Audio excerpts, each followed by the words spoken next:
I always imagined that major revelations in life would hit like screaming headlines or huge arguments. But for me, it started with something tiny, a small piece of foil on the bathroom floor. That faint glint grabbed my attention the instant I walked in. I remember the lights were off. Only a narrow beam of morning sun striped the floor. I stopped, worried I might step on something sharp. My wife, Nora, hadn't mentioned dropping anything, but it wouldn't have been the first time some small object ended up in the wrong place. When I knelt down, I realized it was a round foil circle, about the size of my pinky fingertip. It looked so familiar, the sort of backing left behind after popping a pill out of its blister pack. The blank side was plain, but the other side had a tiny 2. It made me hesitate. It was Wednesday, so presumably that foil should have been for Tuesday's pill. I was 35, healthy, no daily prescriptions besides an occasional headache tablet. Nora had said she wasn't on any medication either. Our last checkups were both fine. So why was a pill foil labeled 2 lying on our bathroom rug? I tried shrugging it off as stray packaging, but a little knot of dread curled in my stomach. The only daily pills we'd had in the house were birth control for Nora, back when she was on them years before. But I'd gotten a vasectomy once we decided to stop at 2 kids. After that, she supposedly stopped her pill usage. Now I was holding Tuesday's pill foil. A chill rippled through me. If she was still on birth control, it meant she was worried about pregnancy. But if she was worried, then my vasectomy wasn't enough, or she was sleeping with someone else. In the past, I might have brought it up outright, but a gut feeling urged me to dig deeper before confronting her. I'm methodical by nature. My background in engineering taught me to gather data first, then act. If Nora was cheating, I wanted to know how, when, and with whom. I also needed to figure out if our children, Noah, age 5, and Lucy, age 3, were actually mine. The very thought made my chest tighten. I'd always assumed they were 100% my flesh and blood. But if my wife was secretly taking birth control, was she lying about anything else? I slid the foil piece back into place on the floor, making sure everything looked the same, then headed to work with my mind in a whirlwind. Instead of diving into my usual tasks, I spent the morning researching covert surveillance tools and private DNA kits. It felt awful, like I was crawling into a world of paranoia, but I told myself I needed clarity. If she was lying, I wanted definitive proof before lighting the fuse that could blow our family apart. The next few days, waiting for deliveries, dragged on. I studied Nora's behavior. She seemed normal. No big changes to her routine, no abrupt nights out, and our intimacy stayed steady, usually once or twice a week, squeezed around the kids' schedules. She didn't rush off to shower away any suspicious smells. She didn't start wearing unusual perfume. If she was cheating, she was covering her tracks well. Finally, on Friday, my orders arrived at my office. Discrete recording devices, mini cameras, phone cloning software, and a pair of DNA test kits.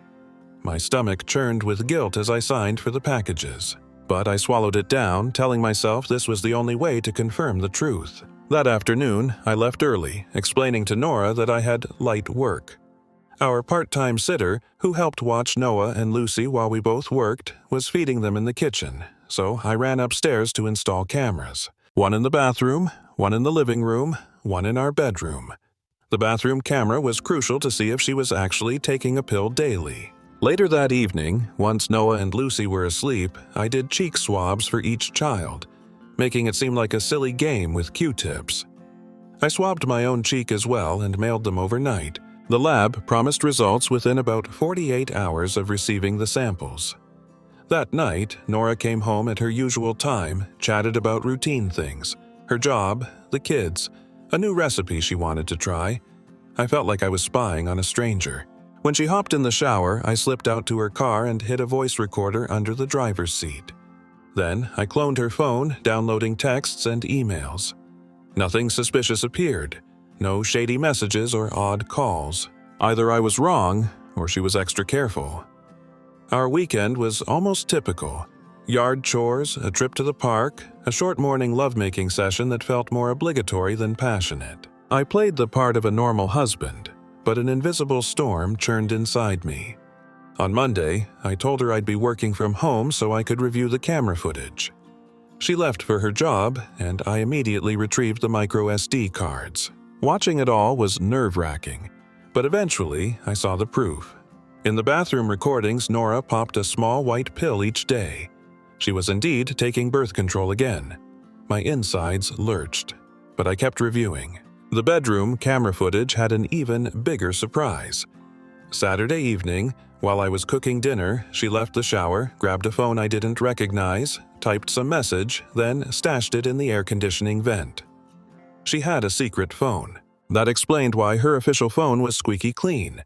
She never used it for the affair. She'd do it on the hidden one. That night, I waited for her to go to sleep. Then, I listened for the shower to run. Once I heard the water, I slipped into Lucy's room, which shared the same AC duct system. The phone was gone, presumably in her purse. I cursed under my breath, so I had to wait. But a few nights later, I got my chance. Once she was in the shower again, I checked, found the phone, and hurriedly cloned it using a device I'd prepared. My heart raced the entire time. Right as I finished, I heard the water stop. I barely managed to stash the phone back in the vent and duck into Lucy's room, acting like I was watching her sleep. Nora popped out, saw me, and gave me a curious look. I just murmured that Lucy had stirred. The next morning, I loaded the cloned data on my own phone. Within seconds, my stomach hollowed out. There were countless explicit messages describing times they'd met at motels, intimate details, references to me as clueless. They coordinated around my schedule. The man's name never appeared, but it was obvious they worked together. She referred to the office, boardroom, etc. My eyes blurred with tears. This was real. No guesswork. Nora was cheating, bragging, lying. I didn't hear my office line buzzing until my secretary, Sharon, came in. She found me slumped over my desk, tears on my cheeks. Sharon, a take-charge woman in her 40s, locked the door, passed me tissues, and calmly asked what was happening. I told her about the pill foil, the cameras, the second phone, everything. She just listened, then said, "You need a plan. What about the kids?" I explained I'd done DNA swabs. She nodded grimly. "Wait for the results, then decide. Meanwhile, I can arrange for a sudden business trip so you have a reason to be out of the house. Give her room to slip up more, or not suspect your next moves." Sharon texted Nora on my behalf, claiming I had to travel for an emergency at our branch office in Riverswell. Nora replied with a sympathetic, "Oh no, that's terrible," but otherwise didn't question it. Sharon also recommended her friend Eleanor, a divorce attorney who'd helped Sharon through her own nasty split years back. That afternoon, I found myself in Eleanor's firm, relaying every detail. She laid out my choices. Ignore it, do an amicable divorce, or go nuclear by citing adultery. Considering I might not even be the father of our kids, I couldn't see any reason to be nice. "I want the nuclear option," I said, my voice shaking with fury. She nodded, but insisted on gathering more evidence first. I handed over the cloned phone data. Sharon then took me to a modest motel, told me to relax. "No minibar," she joked, but I couldn't sleep. My entire world had collapsed. The only thread of hope was that maybe the kids were truly mine. The next day, I got a notification that the DNA lab results were almost ready. I couldn't face it. Sharon checked for me on my phone. "Not posted yet," she said, returning it gently. "We'll look again in a few hours." We spent that morning talking to my corporate attorney, Alan. He reminded me of the prenuptial agreement that all partners in our engineering firm sign, protecting the company from spousal claims. Nora could only target my personal finances, our house, personal accounts, 401k, etc. He recommended I quickly shift assets into the firm, maybe buy out my partner Dan who'd been wanting to sell. It'd protect my money. I called Dan, told him my situation in blunt terms. Nora's cheating may have never been faithful. He was sympathetic and agreed to let me buy out most of his shares. During lunch, Sharon checked the DNA site again, then her face fell. "They're up. I'm so sorry." My hand shook as I read it. Neither child matched my DNA. Both were fathered by someone else. My precious 5-year-old Noah and 3-year-old Lucy, children I'd loved with all my heart, were not biologically mine. I nearly passed out, rage roaring in my veins. Sharon steadied me, whispering, "Stay focused or you'll lose everything." She led me away, back to Eleanor's office where we found more updates. A private investigator had tracked Nora's movements. The previous night, she'd brought a man to our house and apparently Lucy greeted him at the door yelling, "Daddy, Eric!" I saw the living room camera footage of him strolling in, hugging Lucy. I broke down, sobbing uncontrollably. Eric, her longtime boss at the company, it turned out. This could have been going on for years. I felt physically ill. Eleanor's eyes flashed with determination. "We can go after him for alienation of affection, and the company for ignoring its no fraternization policy. Also, Nora might face charges for false certification if she put you as the father on birth certificates." My brain reeled, struggling to process. I returned to the motel numb. Sharon, worried I might harm myself, insisted I crash at her place. She had a roomy, single-level house, set me up in a spare bedroom, and made sure I had basic comforts. The next step was finalizing the buyout with Dan, funneling my personal assets into the firm, leaving me effectively broke on paper. This was legal thanks to the prenup. My personal finances could vanish into the business. We completed that paperwork. By Monday, Eleanor filed for divorce on grounds of adultery, fraud, and emotional distress, plus a lawsuit against Eric's company. She also had servers lined up to hand them all in person, to Eric at his office, to the HR department, and to Nora at her cubicle. Precisely at 10:00 a.m., my phone chimed. Documents served. 10 minutes later, it blew up with calls. Nora tried calling first, but then my mother got through. "Logan," Mom said sharply, "what is going on? We got your letter. You're divorcing Nora and claiming your kids aren't yours? How can you do this?" My voice tightened. "They're not my kids." She paused. "They're yours in every way that matters." "No," I bit out. "I have DNA tests, Mom. She's lied to me for 9 years. So you'll just abandon them? They're going to be devastated." "It's built on a lie," I said, tears in my eyes. She insisted I was punishing them unfairly. Furious, I hung up. Moments later, Nora reached me. "We need to talk," she pleaded, voice trembling. "I'm coming home." I stayed silent, then ended the call. And yes, I realized she still considered our house home, though it was legally mine. Sharon gave me a sympathetic pat on the shoulder and stepped outside, leaving me to handle Nora alone. I sat in my home office, reading a flood of scolding emails from in-laws and extended relatives. Around 20 minutes later, Nora burst in, looking frantic. She'd never seemed so uncollected. "Logan, let me explain." "I'm not interested," I said icily. "I said I'm not interested," I repeated when she tried again. "You lied for 9 years. Lucy and Noah aren't mine at all. Meanwhile, I got a vasectomy while you were apparently still on the pill so you could keep your affair going with Eric. I have no interest in hearing excuses." Her face paled.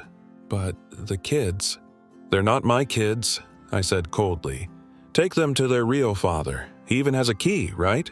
He's so comfortable he walked in here and Lucy called him Daddy Eric. No wonder you didn't want more kids with me because you already had a father for them."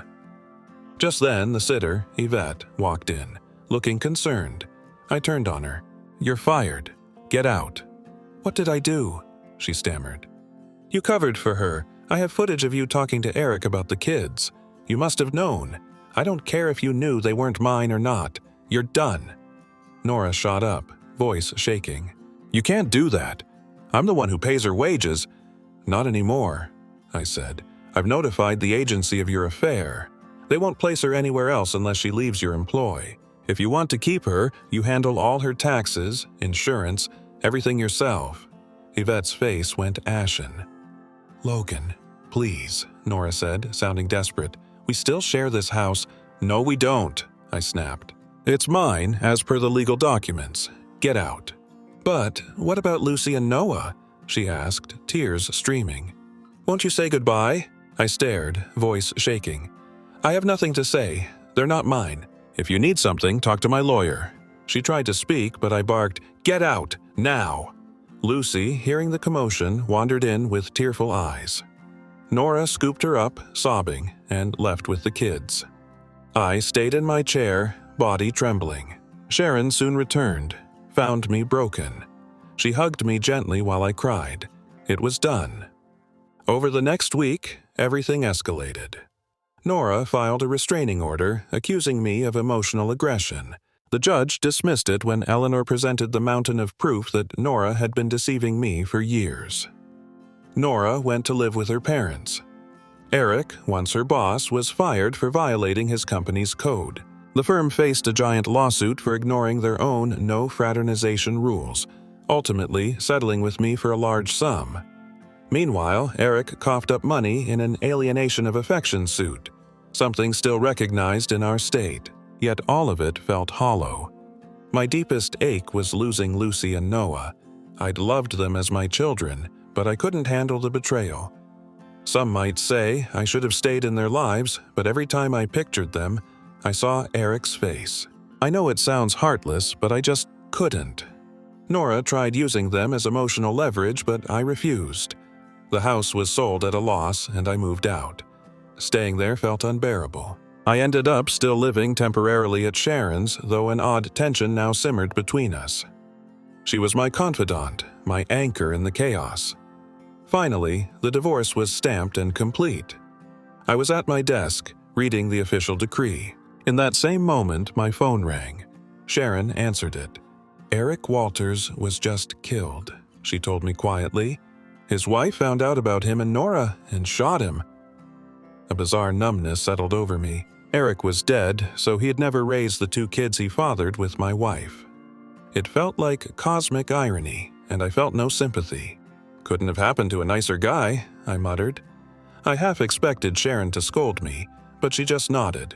Moments later, she walked into my office with an envelope. "This also arrived, his final settlement check, enough to cover your personal loan entirely." So I was, in a strange way, truly free now. I leaned back, exhausted. My marriage was over. The fatherhood I cherished was a lie. The man who caused it was gone. Sharon quietly closed the door and walked over, placing a gentle hand on my shoulder. Then, before I realized what was happening, she kissed me, firm and longing. I froze, heart drumming, then slowly let out a breath as she drew back. A small smile curved her lips. "Logan, for years I've looked after you. You never realized how much I care. But I'm here if you'll let me show you that not every woman lies, and not every love ends in betrayal." Memories flashed of all the times she'd discreetly helped me, her unwavering support. Hope flickered in me, despite all the heartbreak. I remembered the urologist once telling me vasectomies can be reversed. Maybe fatherhood wasn't off the table forever. I took a shaky breath, returning her gaze. "How many kids do you think we should have?" I asked, voice quivering. She gave a tiny laugh, eyes misty with relief. "We'll see. Maybe 2. But let's just figure this out one day at a time." At that moment, I felt like my old life, founded on deception, had ended, and a new one was beginning. Yes, it was painful, and yes, I'd always missed the children I thought were mine. But at least now, there was a chance for genuine love and an honest future. And maybe that was worth the heartbreak after all.